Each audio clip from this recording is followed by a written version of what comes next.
இரட்சகருமான இயேசு கிறிஸ்துவின் ஈடு இணையற்ற நாமத்தில் அன்றன்றுள்ள அப்பம் வாசகர்களுக்கு எங்கள் அன்பின் வாழ்த்துக்கள். 2025 ஆண்டு பிப்ரவரி மாதம் 13ஆம் தேதி வியாழக்கிழமைக்குரிய தின தியானம். இன்றைய தலைப்பு துரத்துங்கள். மார்க் 16:17 சொல்லுகிறது, என் நாமத்தினாலே பிசாசுகளை துரத்துவார்கள். கிறிஸ்து நம்மோடு இருக்கிறபடினால் நாம் பிசாசுகளுக்கோ அந்தகார சக்திகளுக்கோ வான மண்டலத்தில் உள்ள பொல்லாத ஆவிகளின் சேனைகளுக்கோ பயப்பட வேண்டியதில்லை. அவைகள்தான் நம்மை கண்டு பயப்பட வேண்டியவையாய் இருக்கின்றன. என் நாமத்தினாலே பிசாசுகளை துரத்துவார்கள் என்று கர்த்தர் நமக்கு வாக்குத்தத்தமாக சொல்லுகிறார். இந்த அதிகாரமும் வல்லமையும் ஊழியக்காரர்களுக்கு மாத்திரமே உரியது என்று அநேகர் எண்ணுகிறார்கள்.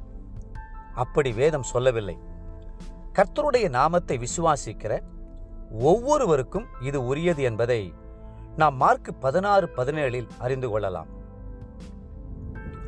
கர்த்தர் தம்முடைய பிள்ளைகளுக்கு கொடுத்திருக்கிற ஒரு விசுவாச அதிகாரமே அவருடைய நாமம் என்பதாகும். அவருடைய நாமம் வல்லமையுள்ளது. அவருடைய நாமத்தினாலே கடலும் காற்றும் அடங்குகிறது. அவருடைய நாமத்தினாலே பிசாசுகள் ஓடிப்போகின்றன. அவருடைய நாமத்தினாலே நமக்கு ஜெயம் உண்டு. ஒரு முறை இயேசு தம்முடைய சீஷர்களுக்கு தம்முடைய நாமத்தின் அதிகாரத்தையும் வல்லமையும் கொடுத்து ஊழியத்திற்கு அனுப்பின போது அவர்கள் சந்தோஷத்தோடு திரும்பி வந்து, ஆண்டவரே, உம்முடைய நாமத்தினாலே பிசாசுகளும் எங்களுக்கு கீழ்ப்படுகிறது என்றார்கள். லூக்கா 10:17.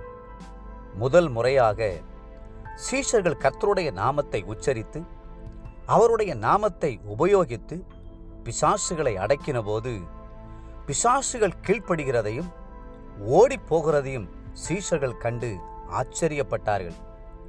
சீஷர்கள் கர்த்தருடைய நாமத்தை பயன்படுத்திய போது சாத்தான் மின்னலைப் போல வானத்திலிருந்து விழுந்தான்.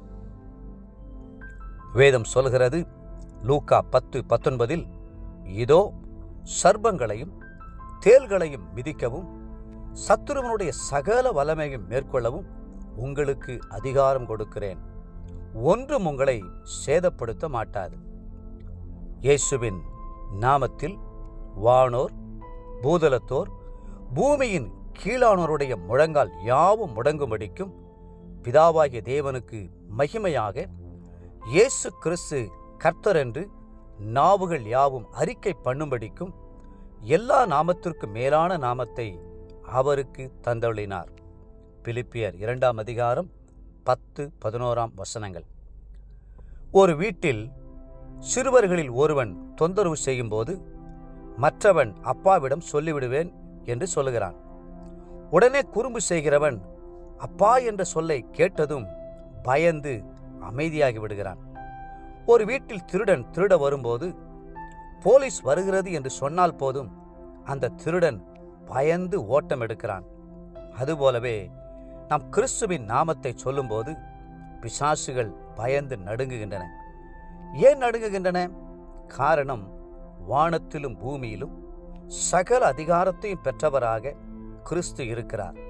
மட்டுமல்ல, அவர் சத்துருவின் தலையை சிலுவையிலே நசுக்கினார். தேவ பிள்ளைகளே, அவர் நமக்கு ஜெயம் கொடுக்கிறவராக இருக்கிறார். இன்றைய நினைவிற்கு எபிரெயர் 1:4, இவர் தேவதூதரை பார்க்கிலும் எவ்வளவு விசேஷித்த நாமத்தை சுதந்தரித்து கொண்டாரோ அவ்வளவு அதிகமாய் அவர்களிலும் மேன்மை உள்ளவரானார். இன்றைய வேத வாசிப்பு காலை லேவியராகமம் 14ஆம் அதிகாரம், மாலை மத்தேயு 26ஆம் அதிகாரம் 51 75 வசனம் முடிய. அன்புக்குரிய அன்றன்றுள்ள அப்பம் வாசகர்களே, மீண்டும் உங்களை வாழ்த்துகிறோம். இயேசு கிறிஸ்துவின் நாமத்தினாலே பிசாசுகளை துரத்துங்கள். சகல வல்லமைகளையும் மேற்கொள்ளுங்கள். கர்த்தர் தாமே உங்களை ஆசீர்வதித்து மென்மேலும் உயர்த்துவாராக. ஆமென்.